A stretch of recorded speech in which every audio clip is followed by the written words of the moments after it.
ready? Enter the back door.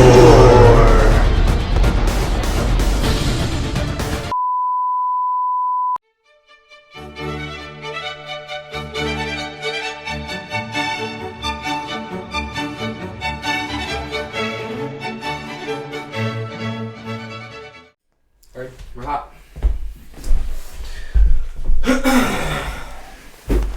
Alright, can we take it? Do it.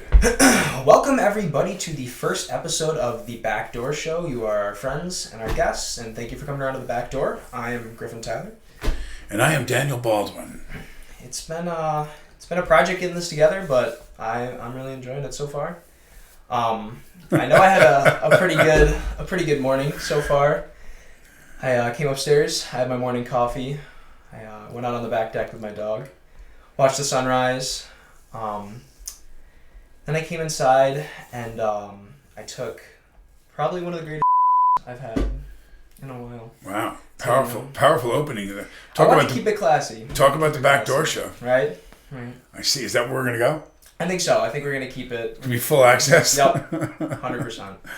I'm very methodical and very ritualistic as far as my morning's concerned. Even if I'm shooting a movie or if I'm home with the kids, I have to calculate what time I have to get moving and then take at least an hour off that time because I know I'm going to want to have my coffee. I need to meditate. I need to pray. And then I need to kind of start to think about what do I have to do. And you know, I use a term with my children called setting yourself up for success. You know, and that preparation time allows me to go to a place that's really necessary for me. You know, I wake up, and I don't know if you're like this or not, Griff, but I wake up, I'm alert immediately. I'm not one of those foggy down the stairs. Physically, I want the coffee, but mentally, I'm pretty ready. You know, I can take calls and start doing business immediately.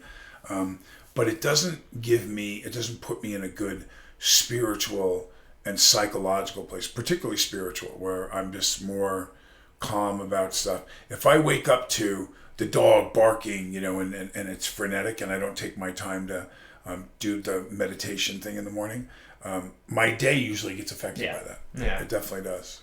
Well, for me, being in college, my mornings were like a hellstorm for most of my first year, but just trying to become more productive, you definitely have to have a good way to set up the day. And coming back to my parents' house and living with them has definitely set me up on a better track. Is that your alarm? What did you set your alarm for? It was a haircut from last week, so not even getting one this week. Wow, that's powerful. You're long overdue for the cut. Yeah. I got mine cut. It's looking good. I trimmed up the back. I told the guy, first time I've ever told him this, I said, I'm going to let my hair grow. You know, I keep my hair pretty conservative. And I'm going to let my hair grow. Because I'm going through this whole hair thing happening. Yeah. As you know, I had a big birthday came up. I'm going to say this.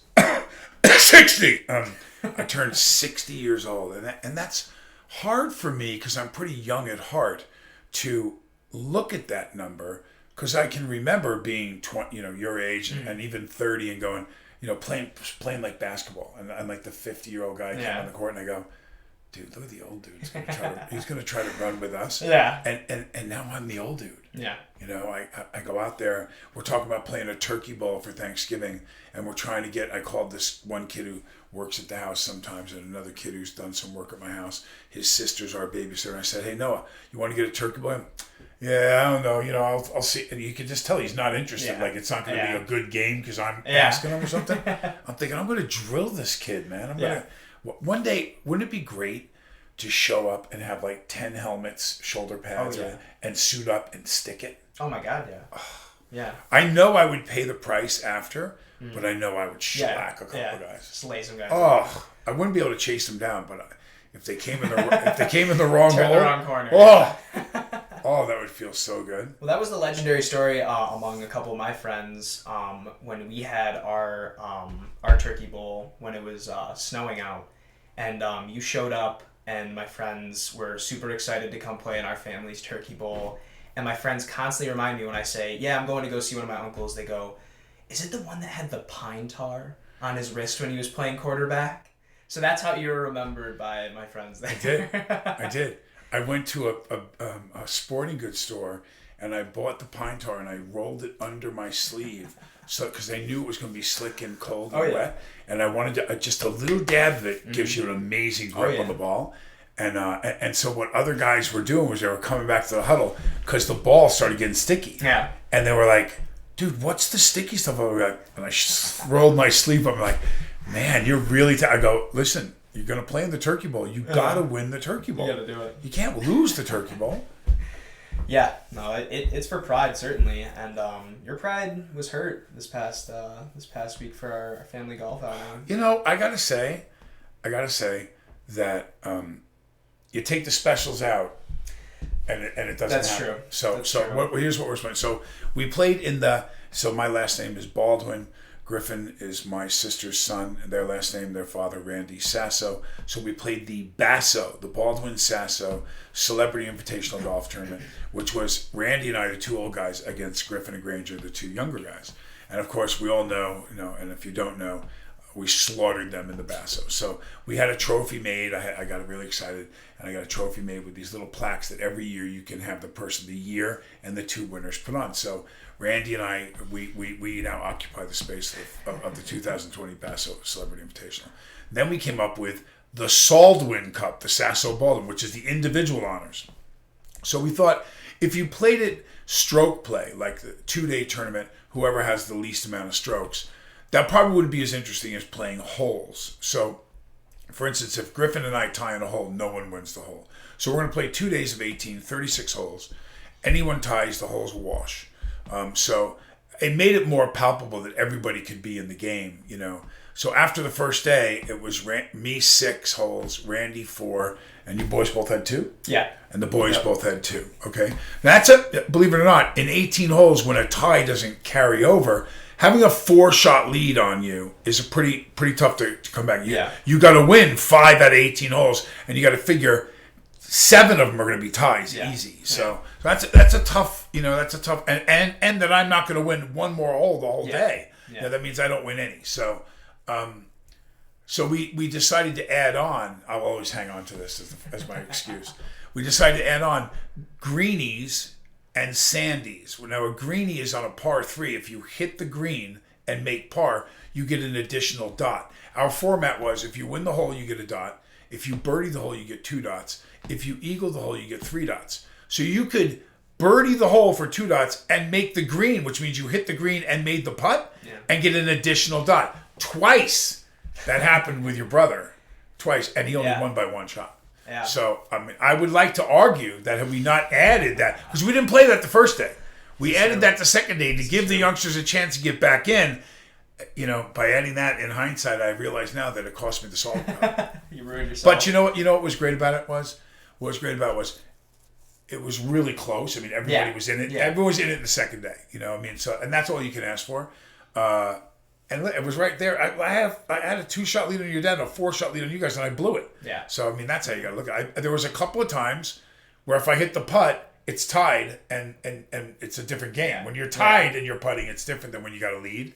But you know what? Granger played really well that back. He did. That backside of the last day. Oh, we were in that cart, and I was talking to him, and he was dead set the whole time. He was laser focused. Not talking. Yeah, he was. He was. All right. Well, this is what's going to happen next time. I'm gonna let you know because you're the youngster in the group. Here's how I'm going to get your brother next time. Okay. I'm going to say $500. Let me tell you something. When you're bringing that putter back on a downhill putt, and you're going to let it go 8 feet by if you miss it, and you're playing for 500 clams or 5,000, watch how fast you're like, oh crap. Yeah. Changes the game. He's never bet on a card game, so I don't think he's... Yeah, he's a clean Marine, huh? He is, 100%, since he's been in high school, he is. Wow. Never partied in college, he was a straight arrow kid. Maybe we take the show on the road to Vegas to a strip club? Oh yeah, corrupt him. We just turn him out? Gotta be careful, he might lose his job there. Granger relocates. Yeah. Relocates to Vegas. Club owner Granger Sasso was arrested this morning. My parents are trying to get him out of here now. They think he's making too much. Want him to get a house. He's looking at houses, you said. Yeah. Yeah, I mean, he's certainly making enough to do it. I like having him at the house, though. Oh, that must be nice. It really is. It is. Like the other day, I had a bit of a meltdown, and just went in there and just talked to him. And he's a very strong voice of reason for me, which especially in these past 2 years for me, which have been certainly interesting, as you know. But he's definitely helped me get centered and been a good example for me. Like I talked about, my mornings every day waking up was like waking up at noon, feeling terrible and not getting a lot of work done. But now I wake up 7 a.m. every day, do my meditation, drink a cup of coffee, and get to work. Well, when you value someone's opinion, either because I find two things, because they've earned that with their knowledge and or they set that example, but when they do both, yeah. When you look at someone, you go, I'd like to be like him. Yeah. You know what I mean? Your brother absolutely is somebody who you could aspire to want to be like. Honest, hardworking, Ivy League grad. I don't think you boys will ever appreciate what that meant to Alec, Billy, and I. Maybe, and your mom, sure, for sure. But I'm not sure what it meant to Stephen or Beth. But in our family, no one had ever graduated from an Ivy League university, and that's a very prestigious thing to be able to say. To get in, to follow through, to get your degree there, that's a shining feather in the Baldwin family cap to know that we have an Ivy Leaguer now under our belts. So I've always been very proud of that about your brother. So I want to change directions here for a second. I was watching the TV numbers on the NBA Finals in sports right now. So the NBA Finals goes to Game 6. It's the Lakers, so we're talking about big market. Miami, another big market. Certainly, when you're setting up these dynamics and you're CBS, NBC, ABC, whoever it is, ESPN, and you're the NBA, you're very happy that it wasn't Portland versus Kansas City. You know what I mean? Again, not that those aren't lovely cities, but it doesn't constitute the numbers. This is LeBron James, Davis, Miami, high profile, big numbers. And it did the absolute worst ratings-wise it's ever done. And it was beaten by a rerun of 60 Minutes against it. Wow. A rerun, I was That's told. alarming. Yeah. So with that said, what happened? I mean, we know Corona, we know the fans aren't there, so there's an adjustment to be made in the understanding of those numbers and the expectations. But for it to be beaten by 60 Minutes in what would have been and ended up being the last game, the series was on the line. I could see that maybe happening in game 2 or 3, if you're not. But for the series on the line, Miami had to win. I get the feeling that the gamble that the league took and that the players took on making so predominant the Black Lives Matter theme, the jerseys with the slogans written on them, the banners that were. I mean, they went really far and deep into trying to make this statement, and the cause needed a voice. I think it was honorable of them to make this statement. I wonder if they went too much after it and it turned people off. I mean, because there is a controversy about it. There's a controversy about the role of certain political schemes, and did they take advantage of this? Did they stage a lot of it? Certainly when it gets down to the root of what kicked it off with this man who was killed in Minneapolis by a very aggressive, unnecessarily over-aggressive police officer, while he cried out for help and described that he couldn't breathe and so on. So that guy's going to pay. I mean, and so are the other officers that didn't stop. It was funny. I was asked in the press, what would I have done if I was there? And I said, I think I probably would have grabbed the cop and said, hey man, you got it. I think I would have intervened. I'm sure I would have been tasered. And that certainly would have been executed. Right. Well, that's not the first time I would have been tased either. Yeah. Sadly, I have to admit, but yeah. Fortunately for me, it's been a long time since I've had to face those types of transgressions from the police. But I know what that's like, and I don't think I would have certainly been very vocal. It was a terrible thing. But the thing that I'm thinking about is when you go so far, at what point it's kind of like Colin Kaepernick to me. You know, the sad thing about what Colin was trying to do was Colin was trying to make a statement about what he felt for his people and for all people, the violence with police officers, and he was demonstrating in Chicago. What was sad to me about it is that lost was the message of why he was doing that, and what it became about was the interpreted insult of kneeling during the national anthem, particularly when you're trying to justify that on national television to a mother who just lost her son, in Afghanistan or Iraq or whatever. So, I could see both sides again. What was sad to me was no one took my offer. At the time, I was doing a relatively highly rated ESPN talk show, and I said, if you want to get my attention, if you really truly wanted to make a statement, then you would not kneel during the national anthem. What you would do is you would kneel if you wanted to during the national anthem, and then when the coach said first team on the field, you would stay on your knee and not take the field. Now, if a guy was willing to give up his paycheck, if a guy was willing to make that kind of statement where it was a personal sacrifice to him financially and his career and everything else, I think that would have been a much more powerful statement. I think it would have been a lot more palpable for those people who thought it was insulting, because they would have said, hang on a minute, this guy really does believe that. This guy's actually not going to make $300,000 to throw a stupid football around. He's going to waive his check because of what he believes is wrong. That would have made it so that people would have swallowed it and said, hey man, I can follow this guy. But when other players just started doing it, it was taken as an insult to the flag. My argument always was, you have every right in this country to do both. And I support whatever you decide to do for your choice. But lost was the message about what he was kneeling for. So I think it kind of backfired on Colin. And I think the same thing happened to the NBA now. I think that they tried to make a statement, and I think that they it could have been done a lot better in a lot of other ways, and they lost their audience over it. And so now the NBA is in big trouble.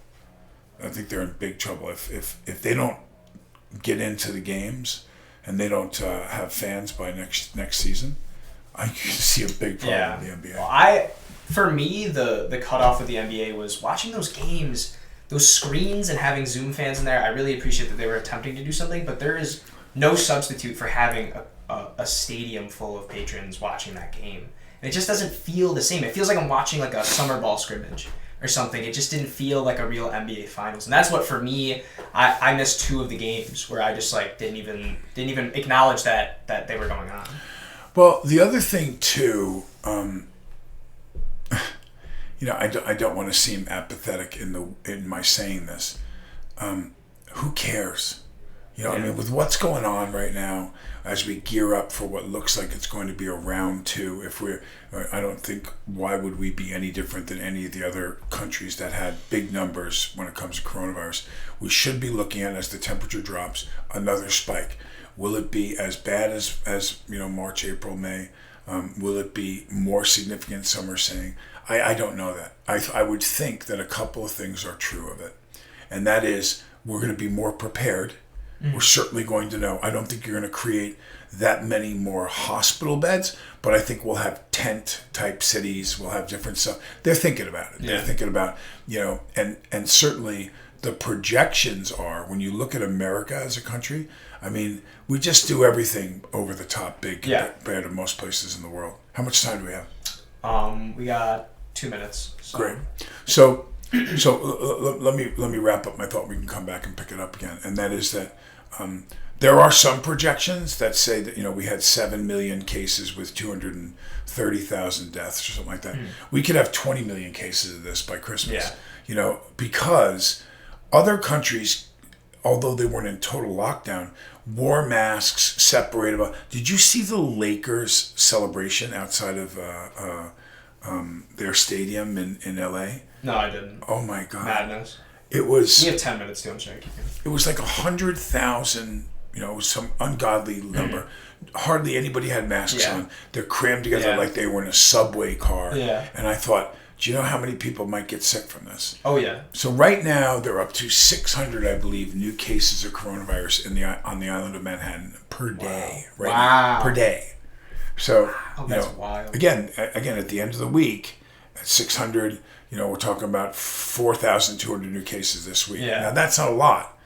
But the guy from the CDC was on Joe Rogan's show early on in the spring of this year. And he said, you don't understand. It's not when it's 5,000 that within 3 days that 5,000, and he was doing it in 3-day increments. He goes, in 3 days 5,000 becomes 10. He said then 10 in 3 days becomes 20, 20, 40, 40, 80, 80, 160, 160, 320. He goes, that's not when it's bad.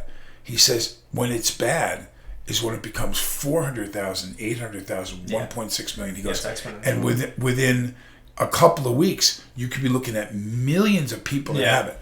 One of the things that won't change, I don't believe, no matter what the advances they have, is going to be that for the elderly, the ratio of death to survival is going to stay way up there. When older people get it, they're going to die. Yeah.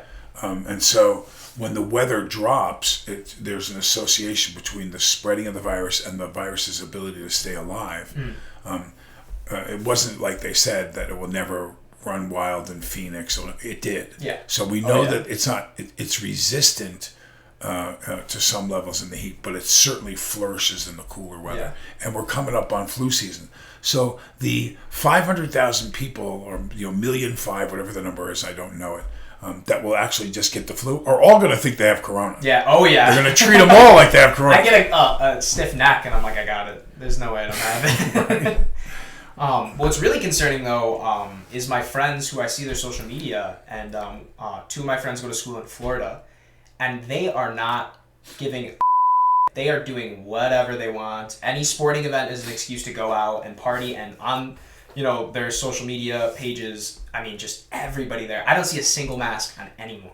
So it's pretty alarming to see that. Well, we just went through the equivalent of America's spring break. So what? Take a look at what spring break is. If you're a moderate to good student, you work hard at school, and and in a highly competitive arena, you have to apply yourself. Now you're given a week off, and you go to a place where you're at Havasu, you're at Lake Havasu, and you're just going to rip it up and drink and smoke weed and have fun and play music and dance and swim and jet ski and all the fun things. Why? Because when it's over, you're going back to school, and you got to get ready for finals, and you got to kill it. So the same thing happened here. We got locked down. I mean, when's the last time? 1918, the Spanish flu, that they locked and they had an emergency union, qualifying drugs that didn't have to go through the stringent FDA and AMA protocols. So you're looking at America's spring break. Yeah. And you know what? They're still hanging on to it. No one's really listening, I don't think, carefully to what we could be looking at here and what I think we are. Your dad and I both said when we were at the golf tournament, remember your dad leaned over at dinner one night and he goes, ask Jane. That's exactly what I said. I knew Trump was going to come up with some wonder drug, and I promise he somehow, or family members of his are somehow affiliated with the people that had that new cocktail that he took. So the numbers are going to swell. The question is how bad, and what will your role in it be? And see, that is the message that if I could deliver to anyone is, you know what, stay home. Yeah. Stay home. If this blows up, don't take the chance, because if you take that chance, you take the chance of infecting other people around you. And I locked it down for like 90 days. Yeah. I'd be telling you a lie if I didn't say I was ready to slit my wrists being in the house with 2 preteen kids, 2 dogs, a cat. Yeah, for you. Oh my God. It was the hormonal rages that went on in that house. The cat fights. I thought it was bad. My brothers and I don't know about you and Gray, but I imagine, to a certain extent, you could go in the backyard and swing it out or wrestle it out or do whatever. And you were eating dinner at the table going, you want to play later on? Oh, yeah. I'll take you. And with these two, I mean, it's just rare, you know. I mean, Yeah. they just go at it, and it's petty and it's mean. The stuff they say to each other Yeah. about their weight and their Wow. their features and their oh my god, I Going look at each other. well, you know, stuff that stays with you for Yeah. months. Yeah. You know, she said I was That cuts fat. deep, you know? yeah. I don't let you wear my dress because I can't wear it afterwards because it's so stretched out. Yeah. You know, you're like, wow. ooh. Yeah. You know, Burns. and I'm listening to this at the bottom of the stairs going, do I really want to go up there right Yeah. now? This is like walking into a, you know, Evander Holyfield Tyson fight and trying to be the Rumble in referee. the Jungle, yeah. Yeah, man, who wants a piece of that? Yeah, it was a weird time, especially this whole studio that we're sitting in. I did all of this just because I was going so mad. This room had a Yankees border from when I was living in this room in 6th grade. And I was looking around the room, I was playing my guitar in here, and I'm like, I need a different view every morning when I wake up. I can't just keep waking up to this madness. So I ripped up the floor, ripped out the drywall, and just went to town on it. You killed it, man. It's Thank cool. you. Yeah, it took a lot of time, but I definitely think it's worth it. I use it every day. You know what I would do if I could? What's up? I would do for the if we get locked down again, which I think we're going to. I think they're going to shut schools down, business, all of it. It's going to happen all over again. So Christmas is going to be home with your family, and there's something about. Let me just segue quickly into this. There's something about. I did a video on my porch, and I held my phone up and I said, I opened it up right with the stats. I said, "Gosh, I wish I could spend more time with my family now. Gosh, my job is so hard. You know, I miss my wife, my friend, and our time together. Man, I wish I could just get that project done on the side of the house. You know what? I wish I had more time with my kids to actually sit with them. You know, we bitch and moan about all these kinds of things, and yet during the pandemic, there was an actual opportunity, if you looked at it that way, to shore your ship up at home, to get some of those projects done. Like, look what you did with this bedroom, and turn it into a really sick, cool studio.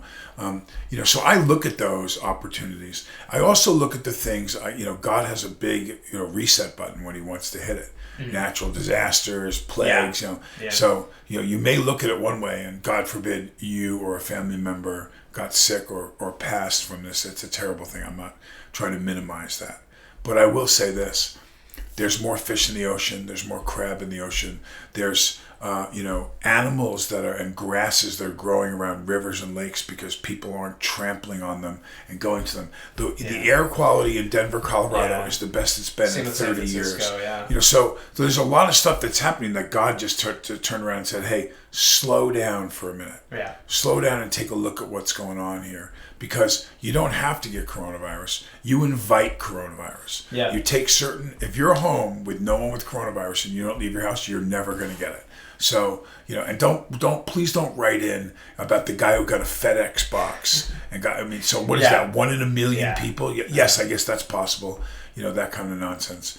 I had one woman write me that she got on Amazon a package that came out of China, and that her kid was popping the little bubbles. Remember something, those little bubbles in that wrap are air that was in China. That's what she told me. Yeah, that's insane. And I was like, okay, so if it was packed in Wuhan, it might have coronavirus. It's been in that sealed plastic container now for 19 months. Yeah.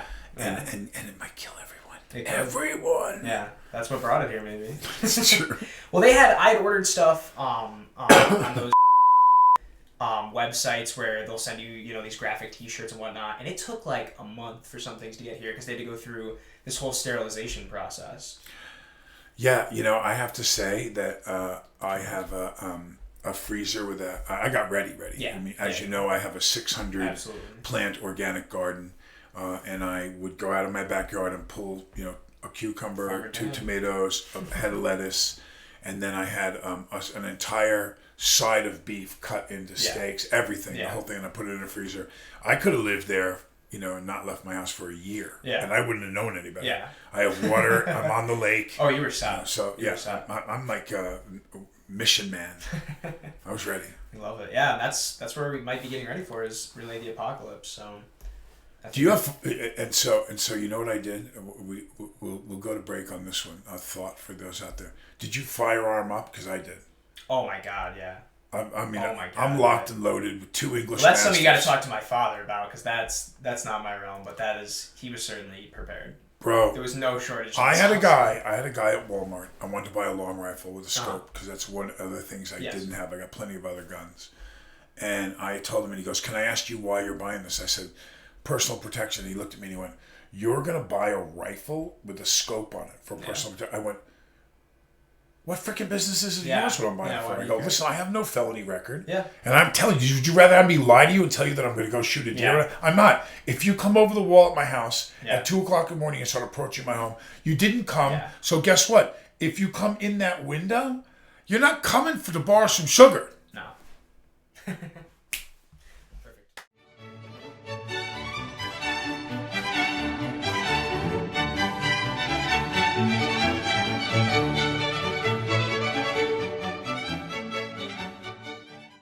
We have our resident expert here with us today, Gray Matter.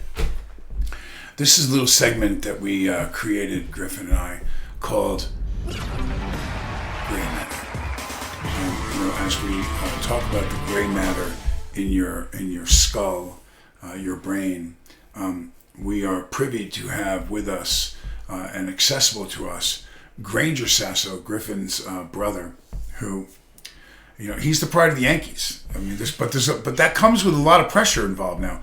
When you're the one that's graduated, when you're exalted as, the brainiac of the family because you have the Ivy League degree that we're all so proud of, it also comes with a plethora of information. Should we open with like a little quiz? I think so. All right. That would be a good way to start. Go ahead. You open. You get one question. I get one question. Okay. What are we quizzing on here? Just any... You know what? Anything and everything? It's been lobbed to you, LeBron. Okay. Either jam it or pass it. I'm gonna pass it off to you. I'm gonna give you the first one. Oh, that's Choke City. It is. It is. Tell us. Physics is the subject. Okay. Please tell us what is the only thing in the universe that the more you take away from it, the bigger it gets. The more you take away from it, the bigger it gets. And this is a physics-related question, so. Yes, it's an actual thing, a tangible thing you can. So it's not like a negative number or some. It literally, it is a thing. The more you take away from it, the bigger it gets.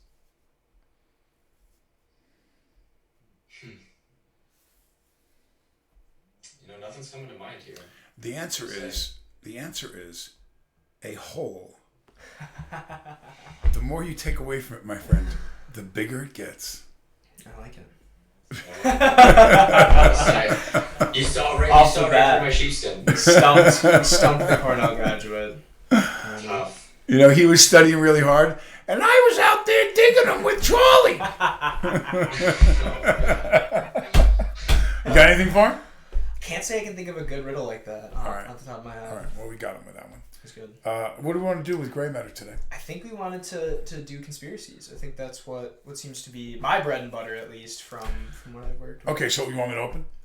Yeah, go ahead. All right, so there has been a disproportionate number of alien UFO sightings throughout the state of New York, actually, in the last 6 months. I mean, like tripled the number. Hotbed right now. It's if you look up and Google some of these cults and societies, or even just the actual Air Force facts on it, the numbers are significant, the rise. So I wanted to talk about what does that mean? Or why? And I have some theories about it. And then I want to get in deeper into some of my theories and see what your opinion is on some of my conspiracy theories about what's really going on here.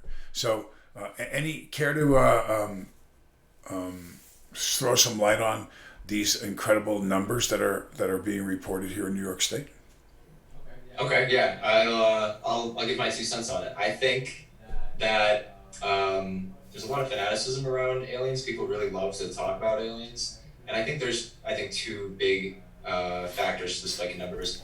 One is people are really bored right now. I think people are losing their minds at home slowly, myself included. It's just been these 4 walls most of the day, every day for the past 6 months. So I think people are looking for anything to get them through any given day. And it could be staring outside, whether or not they've nip the old grandpappy's medicine and staring out at the stars. You know what I'm saying? And they you just see little floating objects, maybe dust in their eyes or something like that.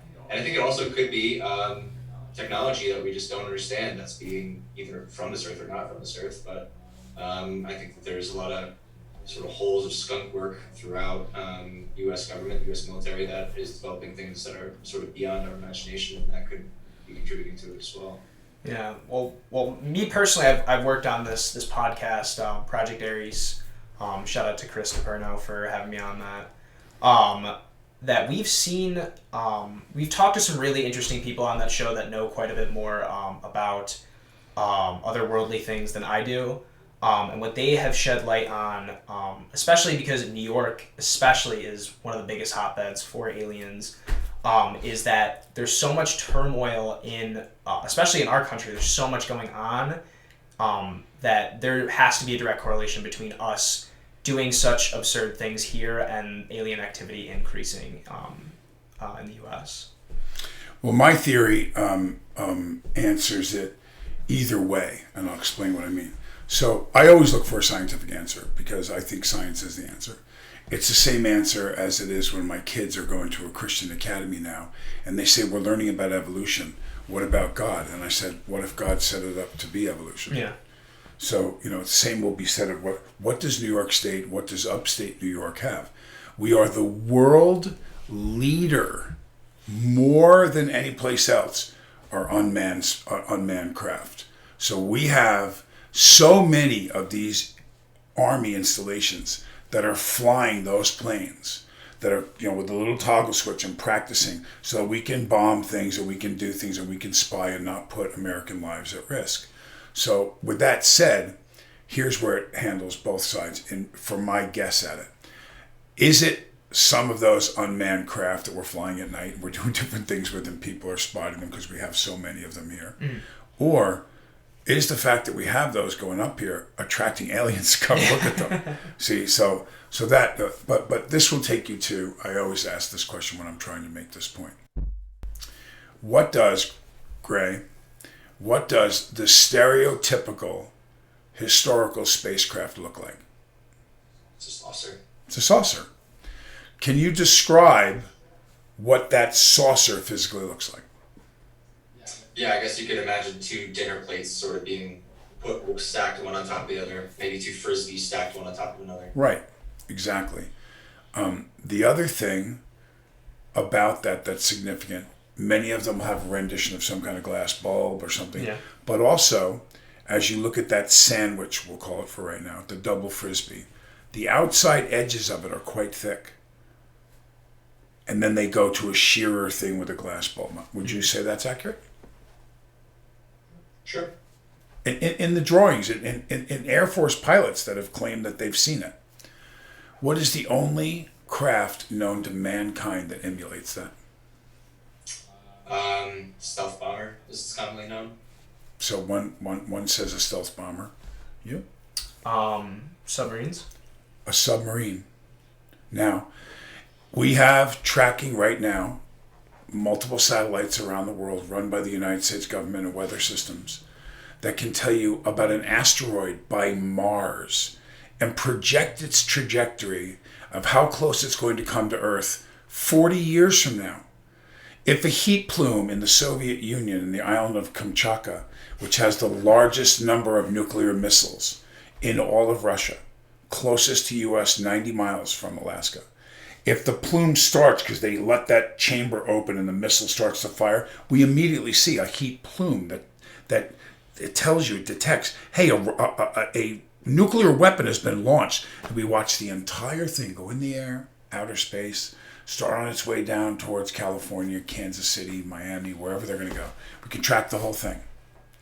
And yet every one of these UFOs just appears on the screen. Yeah.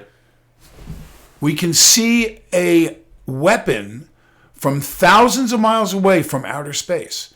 We can track a small comet 30 years out, but we don't know where the flying saucer came from. So one would have to scientifically deduce that either they can cloak themselves or they come from someplace that you can't see them. Now look at the ship again. Why does a submarine have, it's not like a toilet roll. It's not perfectly round. It's convex. And so the reason why is because it throws the weight of the pressure of going under the water to what's called the screws, where those plates are really thick and can take all that pressure pushing down on the ship so they can go underwater a mile deep. Same as a submarine. Same as a flying saucer. A saucer could appear if they were under the water the whole time. If they were here the entire time and they suddenly showed up on the radar and the thing was fine, we tracked them, 2 F-16s, 4 stealth bombers. We got within a half mile. They were in visual sight. We saw the light. It went bop, bop, bop, bop, and disappeared again and left the radar. Why? Because they went back in the water. Because the only thing that could mask you from that type of surveillance is the water. And they're built to take the pressure of tumbling down in the water. You watch, in your lifetime, maybe not mine, but close to mine, they're going to make themselves known. They're going to finally give up the fact that U.S. intelligence has been in touch with them for 30 years, that they absolutely found a downed ship. I'll tell this last story from a relative of ours. David Noble was a full bird colonel, military intelligence for the Marine Corps and the Navy. And he liked to have his scotch. I don't know if I told you the story before, but he said it was a great story. He looked at me, he goes, "You don't think they found something in the desert there in New Mexico?" He said, "Let me tell you a little story. Let's not take a Model T. Let's not take the first cars they were made. Let's go into like 1930. Let's take a Cadillac Eldorado in 1930 or a Coupe de Ville. That car did 85 miles an hour in 1930. Wood grain, hand-stitched seats. It was a fine car. Now you take a North Star Cadillac in the year 2000 and you tell me, is that Cadillac that much nicer 80, 70, 80 years later? Is it that much better at 150 miles an hour than the one they made in 1930? Now hold your thought. Now I want you to take flying. If they don't prematurely bomb Pearl Harbor, if they don't have a terrible winter in Russia that stymies the Germans, we might all be speaking German right now. That's how close they came. They were going to kick our ass in the air with the jets that they had, the Germans had developed. But we got involved and we ended that war. He goes, now I want you to take an F-16. Flew in Vietnam, flew in Korea. They still fly that plane. Is a stealth bomber that much better than the plane they were flying in 1958? Is it that much superior what it can do 50 years later? Hold your thought. Kennedy says we're going to land on the moon. We can't get a single rocket off the runway. The launch pad, they're blowing up in the air. They don't make it into outer space until 1963. 6 years later, we land on the moon. He said that's the equivalent of taking a 2017 Corvette and making it in 1938. How did they do that? How did they go from not being able to get off the launch pad to walking on the moon? He goes, I'll tell you how they did it. They found a craft smashed up in the desert and they started deconstructing it. They came up with microwaves. They came up with computers. They came up with all that. He goes, of course they found something. How the hell else could they have done that? That wasn't just because we dedicated so much time and money to that program. It's because they found something that taught them things that they didn't know. What's the world's fear? What's our fear of acknowledging, or if they even were to let us know what they know? What would that do to religion? What would that do to turning things upside down, where large businesses are at stake? The Catholic Church is a big business. Greatest real estate holdings in the world, greatest art holdings in the entire world, the Catholic Church. What would that say about the existence of Jesus Christ? Would that say he was an alien from another planet? And if so, would that make him any less the Son of God? I don't think so. But I'd like to know. Gray matter, we know you know. We know, O Holy One. Matter. We know you know. Enlighten us, O Gray Matter. All right, I threw a lot at you. Bounce back. Yeah. Well, I mean, I don't even know where to begin. I guess the only thing that really stuck out to me was and all that. Wow. Among everything that did stick out to me. Nice I cover. think I could maybe comment on would be the pace of technological development, and I think historically technology doesn't follow any linear path. I think it follows sort of these fits and spurts that are centered around really brilliant minds and the support structures around them. And I think that for maybe the missions to the moon or for developments in aerospace technology in general, you have to look at the intelligence that they gather, the logistics that they handle. I think that the comparison between like an automobile improving and the improvement between jet engines or rocket engines is hard to make simply because there's really just different logistical structures around them. You have automobile manufacturers have to sell a product, and they have to they can only spend so much money on R&D before it becomes unsustainable. And then with things like military budget, which is considerably larger, or the budget for NASA at the time of the space race, you just have a lot more resources and a lot more talent surrounding those things, a lot more prestige for the people who are coming from MIT, Harvard, Caltech, Cornell. I think He just cutting her at the knees. Cornell's slipping under there, underneath the other giants. But yeah, I mean, it's tough to say whether or not there's been influence from extraterrestrial life, but I would say that just looking at how technology develops in general, it's never a smooth progression up. It's always these like rapid fits and starts that push us along. So. Well, I get the one of the things that I'll definitely buy into in that is that we were in a race. So when you concentrate that kind of funding and those kinds of numbers of minds, what comes to mind that's more current is trying to find a vaccine for the coronavirus. So, I mean, here we are because of the urgency of it and because of the race from a business standpoint. Let's face it, the person that gets the needle that puts it in your arm and you're done and you don't have to worry about contracting is going to be the winner. Mm-hmm. Now, let's look at the business aspects of that. You know, I mean, here's the president who I predicted along with your father exactly. He's gonna take a cocktail. He's gonna get better very fast. And trust me, someone in his family owns a lot of stock in that company. So now they're saying that he has the answer. He has this new hormonal, drink that you can take that cured him in a week. I mean, he's back at the post in 1 week from this thing as a 74-year-old man with some of the predispositional concerns that you would have that could cause complications with this particular virus. So, is that a setup? I think the space program is a little cleaner than that. I think that we were worried from a strategic standpoint and a safety standpoint, security standpoint, with the Russians and others about being able to lob, missiles from the moon into, platforms.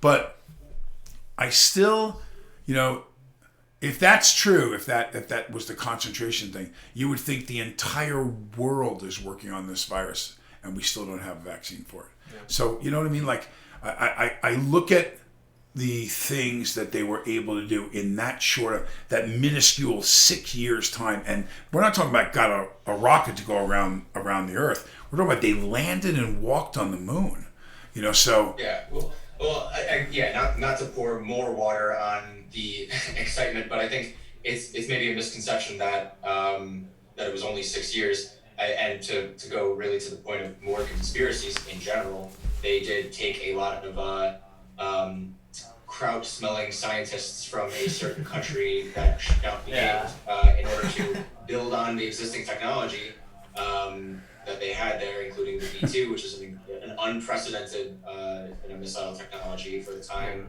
that was absolutely shelling England. And so, like, there were, to say that they weren't getting off the launch pad, it's true in the sense that they didn't have a shuttle and a capsule that could do these things. But I think a lot of the foundation was laid in coming into those years. And through some,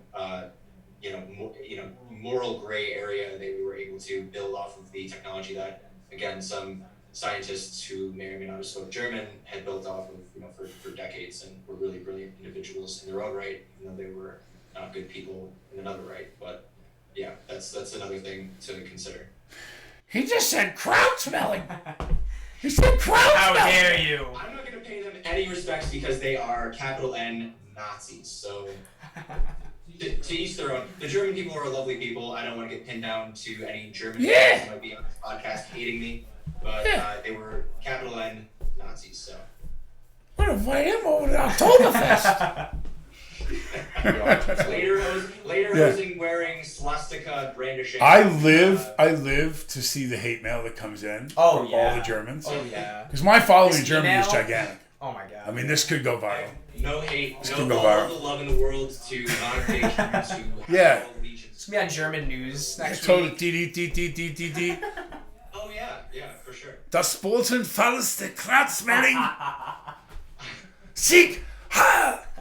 Oh yeah, man, you I just mean, said you that. gotta admit, the U.S. at the time of Kennedy going into Nixon and then Johnson and everything around Vietnam, like that was a very, and I mean, it still is to this day with drones. The U.S. government is morally highly questionable. So their actions going into there, taking pretty unprecedented missile technology and using that to leverage their way into the space race is something that I think will always be looked back on as like pretty unforgivable. But Well, yeah, but you know, if you're a high end trader at Shearson Lehman Brothers and they're about to go under, and the guy at Goldman Sachs goes, "Hey, 800 grand plus options, blah blah." Do you jump ship before you sink, or do you? So for self-preservation reasons, I think a lot of those scientists left. Yes, we hijacked a lot, but they were more than willing because they knew that they'd be able to express themselves much more openly here than over there. Remember, over there, if you didn't follow the protocol and didn't give them the answers they wanted, I mean, you know, Hitler was pretty demanding, and he was if you read Mein Kampf, you know, and you realize that this guy rose from, you know, I mean, for what he accomplished as a political leader and his the taking of power was quite compelling and amazing. Very actually. impressive. Yeah. You know, I mean, he was insane, no doubt. And the persecution of Jews, you know, they never really came out and explained. They took all their money. They fueled what he was doing. So they just took all their real estate, took all their possessions, and he singled them out for that sole purpose. And it was insane, you know, what he did, no doubt. But from what he did for his rise to power was absolutely compelling to read about and learn about. I mean, it was just incredible. Yeah, he was speaking in bars in Germany, and that's how he got his political start. Yeah. But from my understanding of the way there's a lot of conspiracy surrounding Project Paperclip, where the U.S. had given some residency to those Nazi scientists. It was either you work for us in the U.S. and help us join the space race, or you spend the rest of your life in a prison for war crimes. So if I am a Nazi scientist, I would gladly help the U.S. get to the moon 5 days a week. yeah, a lot of them met their very not so jolly demise at the Hague, and that may or may not have should have been the place for all the high-brass scientists. Whether or not they were compelled to do their work, I don't know. But I guess retroactively looking at history, it was probably better they came to the U.S. than to the Soviet Union. Maybe it wasn't. I think that all probably should have burned, but that's okay. Well, you know, I do have to unfortunately bow out now because I do have to be getting back to my day job as much as I'd like to continue talking. what do you got to go do? What's your day look like? Well, I have a meeting with some of my project leaders to give them kind of a status report on stuff that I've been doing. Do a lot of coding, so gotta give them the deets. He's lying about all of this. He works for crazy government projects. I'm going to try to deregulate the flow of plutonium into some of the Persian nations today. Destabilize some governments. That's what I'm going to do. Yeah, it's unfortunately much less glamorous or exciting than that. So I'll just leave it at that. Right. That's Gray Matter. Ladies and gentlemen, this segment is brought to you by Gray Matter. And This segment's been brought to you by former Nazi scientists. this segment has been brought to you by Depends. Because whatever Gray Matter says, depends. I'm gonna need some Depends. I'm working too much time. I don't have time to go to the bathroom, so. You know, wasn't it that astronaut woman, that flew to go kill? She had a lover. Wasn't it a girl from Texas? Do you remember this? There was a shuttle astronaut, and she was driving from Texas and they had there was another shuttle astronaut guy, and that the two women, he was married, and then the other shuttle astronaut was a woman, and she wanted him, so she drove from Texas to murder the other woman, And she bought Depends and peed herself in the car ride because she didn't want to pull over and stop. She wanted to maximize her ability. I swear I know this. I'm not making this up. I'm Googling this while we're talking. You go do what you got to do. How much time do we have? We got 5 more minutes. 5 more minutes. I'm going to pull this lady's up. Well, I know I'm not a manager. I appreciate your input on today's show. Gray matter. Gray lives matter. That's what I say. An honor to be on, and I'm excited for next week. We'll be having you back. Cool. All right. Shuttle astronaut. See you, bro. Shuttle astronaut drives To murder. with diaper. I'm gonna put with diaper. I bet you it comes up. I believe it. Ready? Do they do all these sanity tests for these? During people? her trip to confront Colleen Shipman, Nowak reportedly wore diapers to avoid bathroom breaks. Her actions inspired the 2019 Lucy in the Sky. Yeah, she did. This Lisa Novak. Wow. So she went to go kill or confront this woman and kill her. And she was a shuttle astronaut. Yeah. So she was in that much of a rush. Yeah. She stopped for gas, but she wouldn't stop to tinkle. This is not an advertisement for Depends by any means. It's not, but you know what? If you're at Depends and you'd like to contact Griffin about corporate sponsorship for the show, for the Backdoor Show. Yeah, man, imagine that.